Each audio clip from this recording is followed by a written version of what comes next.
Han Solo was one of the most exciting characters in the Star Wars universe, thanks to the impeccable portrayal of legendary actor Harrison Ford. But there's a lot about the development of this character that many fans don't know, and this is where we come in. Welcome to Star Wars Deconstructed, students of the Force and acolytes of the galaxy. Whether you're a Jedi, Sith, or somewhere in between, join us today as we explore the behind-the-scenes history of our beloved Han Solo. Han Solo's origins take us on quite the journey, starting as a huge green-skinned monster in George Lucas's initial vision. Yep, you heard that right. Back in the early drafts of the legendary Star Wars, Han Solo was quite the unconventional character, a far cry from the dashing rogue we know today. Lucas cooked up this spacefaring personality during the birth of his 1977 cinematic masterpiece. Solo began as a Urelian, part of the Jedi Bendu, and even shared history with the one and only General Skywalker. But as the story matured, so did Solo's appearance and persona. He transitioned into a burly, flamboyant pirate with a beard that screamed, "I know the galaxy better than the back of my hand." Originally planned as an alien troublemaker, Solo's evolution into a human character was a pivotal move. It let Lucas weave a stronger bond between the film's central trio, Luke Skywalker, Princess Leia, and the charming scoundrel himself. Chewbacca then slid into the role of the trusty alien companion, the perfect wingman for Solo's swashbuckling escapades. By the time the final script took shape, Han Solo had transformed into a James Dean-style star pilot, a cowboy navigating the stars with a mix of simplicity, sentimentality, and an undeniable swagger. Harrison Ford, the man behind Solo's iconic portrayal, fittingly summed him up as the sharp-witted counterpart to Skywalker's youthful innocence. Each had their own domain to explore, with Solo bringing a healthy dose of self-centered charm to the table. Kylo Ren's emergence wasn't just a stroke of creative genius. It was a narrative necessity, a pivot in the saga storyline. Michael Arndt's brainchild, Kylo Ren, served a crucial purpose, providing a convincing reason for Han and Leia to part ways after Return of the Jedi. It wasn't until J.J. Abrams stepped in with a solemn realization about Han Solo's role in the grand scheme of things. Abrams pondered, what's Han doing in this movie?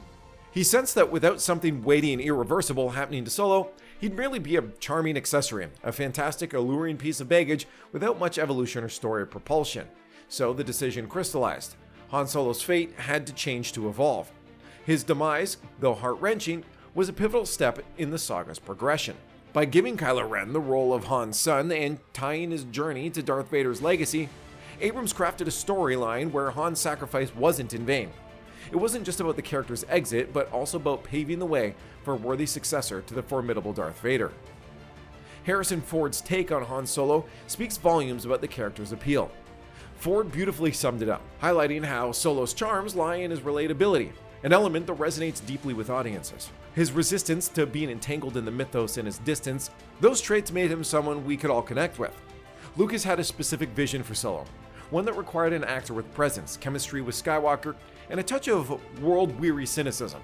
Interestingly, when it came to casting, Ford's name wasn't initially on the list. Having already collaborated with Ford in American Graffiti, Lucas had in fact ruled him out. Fate, however, had a different plan. Ford, working as a carpenter on the audition set, found himself roped in to assist with lines for potential actors vying for the role. Little did anyone know, he was about to leave an indelible mark on Star Wars history. While feeding lines to auditioning actors like Kurt Russell, Nick Nolte, Christopher Walken, and Perry King, Ford's delivery caught Lucas's attention. Intrigued by Ford's mix of mercenary swagger and a weariness that seemed to echo Solo's essence, Lucas couldn't resist. Ford's portrayal convinced the director, breaking the original rule and ultimately landing him the part. It's funny how fate works, isn't it? Ford, who was initially barred from auditioning, ended up becoming the very heart and soul of Han Solo. Ford went on to portray Solo in both Star Wars sequels, 1980's The Empire Strikes Back and 1983's Return of the Jedi, as well as 1978's The Star Wars Holiday Special. He was hesitant to sign the contracts for the sequels, however, feeling that Solo's character should be killed off. When Lucas was discussing the script of Return of the Jedi with director Richard Marquand and screenwriter Lawrence Kasdan, the three were unsure if Ford would return for the film. Solo's character had been frozen in carbonite during the climax of The Empire Strikes Back, and Ford was a rising star in Hollywood following his starring role as Indiana Jones in 1981's Raiders of the Lost Ark.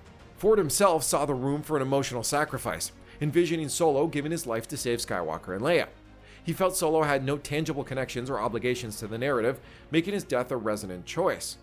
Lawrence Kasdan, sharing similar sentiments, saw the impact of a major character exit early in the film, keeping audiences on edge, uncertain of anyone's safety. But Lucas had different plans. He nixed the idea, ensuring Solo's survival against the odds. And then there's the legendary line, you know the one, Leia's heartfelt, "I love you," and Solo's iconic response. Ford wasn't sold on the scripted "I love you too." It just didn't fit the established Solo vibe. Director Irvin Kershner sensed the disconnect and gave Ford the freedom to channel Solo's essence. Out of that improvisation emerged the now legendary, "I know," a line that encapsulated Solo's swagger and attitude perfectly. Kershner knew it was gold, and history was made as it found its way into the final cut of The Empire Strikes Back. Ford's instinctive grasp of Solo's character certainly elevated the galaxy's most beloved scoundrel to unforgettable heights. Han Solo's journey within the Star Wars universe has its fair share of what-ifs and unused concepts that could have taken the story in intriguing directions. Imagine that iconic first meeting between Luke Skywalker, Obi-Wan Kenobi, and Solo featuring a completely different dynamic. Initially, Solo was scripted to share the scene with a woman named Jenny, adding an entirely new layer to his introduction. But as the tale evolved, that romantic subplot was scrapped, making way for the legendary meeting we all know today. Another fascinating concept was a young Han Solo's appearance on Kashyyyk in Star Wars Episode 3, Revenge of the Sith. Can you picture him mingling among the Wookiees, aiding Yoda? It's a scene that didn't make it to the final cut, leaving Solo's involvement in that pivotal moment on the cutting room floor.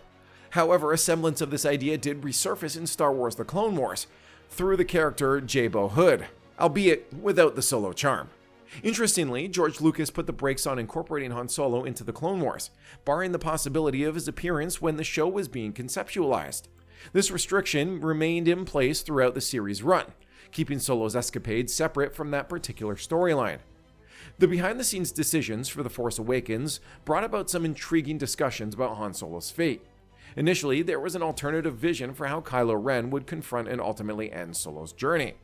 Picture this. Kylo stabs Solo just as he reaches for his blaster, sending him plummeting into the abyss. However, while contemplated, this specific portrayal didn't make it to the final cut. In another instance within the Star Wars universe, Han Solo was intended to make an appearance in the Star Wars Resistance episode titled The Platform Classic. However, as storytelling paths often veer unexpectedly, the creators pivoted.